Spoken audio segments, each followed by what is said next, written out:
guys? Mike G with MDG Collections on hand today, ladies and gentlemen. So got in Genzilla today and started her up, and I was acquainted by this. So let's take a look at it right now. It is something strange. It looks like something is up with my technology group. The lights keep cycling. Each light that has something to do with the technology group, and I have an exclamation mark. So it goes from collision warning system to cruise control to lane departure warning system, and it just keeps cycling. And then I have my forward collision warning system is off, and I've tried hitting a couple of buttons to make sure I didn't accidentally hit something on the steering wheel when I got out of my car, and nothing. So it just keeps cycling over and over. I'm gonna go out and see if there's something blocking the front of my technology group, which is the front camera integrated radar system in the front lower part of the car. But I don't think anything could be blocking it, but we shall see, and then I'll get back to you. If you guys have seen this, let me know. If not, I will do my research and find out what this is and why this is happening. It could just be a computer glitch, but let's see. I doubt something's wrong with the computer within my technology group.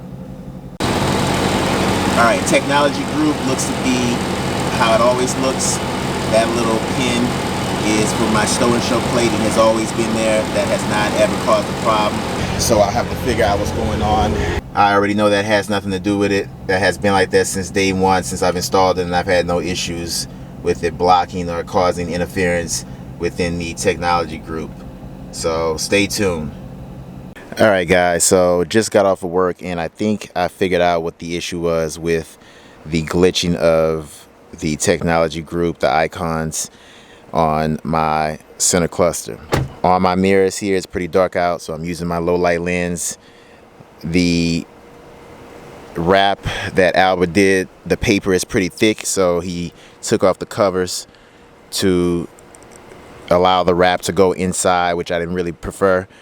I didn't want him to take those covers off, and I guess the paper is too thick, so the side mirror cover can't snap on. It popped off. It rained today, so what I wanted to do is I wanted to prevent any electrical damage, so I covered both of my mirrors with plastic bags. It's pretty dark out here. You guys probably can't see much, but that's pretty much what I found to be the issue. All right, let's go ahead and start her up. 1, 2.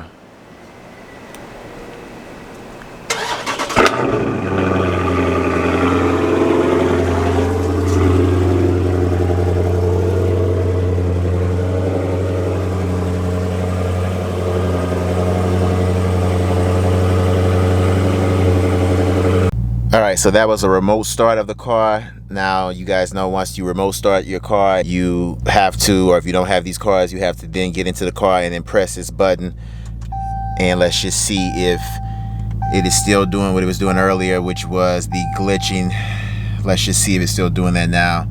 Either way, if it did stop, I'm still going back to Auto Sport in the morning and see Albert so he can try to fix this wrap around my side mirrors.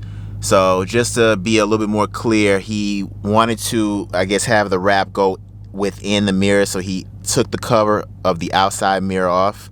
So right here, he took that back cover off, and it was just exposed. You know, I was cringing when he was doing this, but he took that back cover off so that the paper can go within and look flush. So I would highly recommend you guys not allow people to take your covers off on these side mirrors, because you could get that glitching that I was getting. So I'm going to go back now early in the morning. They open up at 10 a.m. and I will have him cut. It's dark out now, so I can't really show you, but in the morning time I'll show you what I'm talking about before I go there. But I just wanted to touch on this a little bit tonight. So far no glitching. It looks like everything may have cleared up, but let's just see when I start driving. So just a drive home, and we will keep an eye out, or at least I will, on this center cluster to see if any glitching comes back with my technology group because of my side mirrors. So we'll jump on the highway. I'll catch up with you guys in a minute. So the roads are pretty dry now. It was pretty quick showers early on.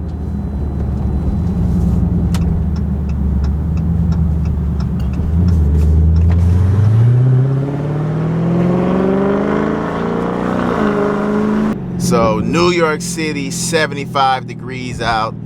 It dried up pretty quick. It rained fairly quick earlier, not too long. Did the rain come down? It was coming down just a little bit and it just kind of stopped.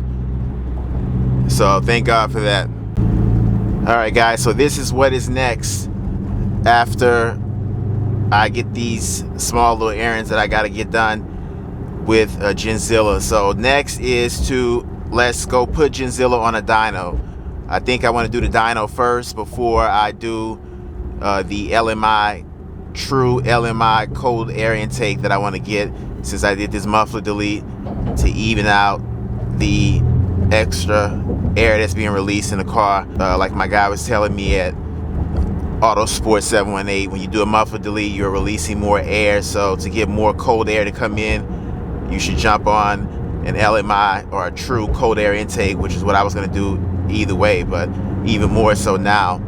But so I think I kind of want to get the car dynoed, even if I lost a little bit, which I don't think I did, but you know, maybe torque, maybe, who knows. But I want to get the car dyno first just to see what we are working with stock, and then I want to get the cold air intake. And maybe I don't think I should waste another dyno trip for that. I don't know if it's fair to do the new 0 to 60s with the new LMI, or just do the 0 to 60s before I get it. You guys tell me what you think. Do you guys want to see 0 to 60s before I get this new cold air intake? Or should I get the cold air intake first and then do the 0 to 60s?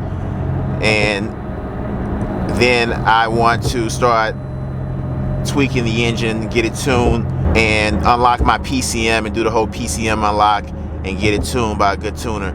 So you guys let me know. Either way, I'm going to jump on this LMI intake. If I do buy it, I'll just have it and I won't put it in until or after these 0 to 60s. But you guys let me know. So let's do a little short pull.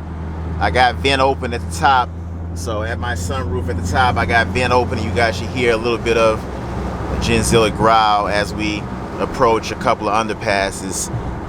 And you know, you don't have to speed in these cars to really make these cars growl, especially when you got these muffler deletes.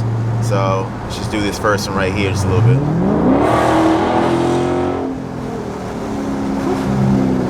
Car gets up in a big damn hurry. So that was one, and I got one more coming up. All right, got a decent one coming up right here.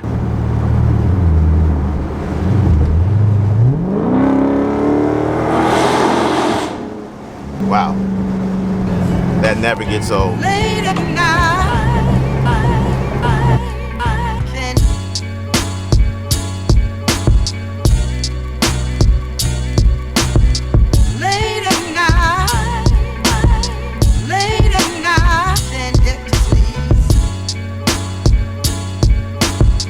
And that is going to do it for this upload. Give this video a thumbs up. Subscribe if you haven't already. And until next time, ladies and gentlemen, that's gonna be a wrap.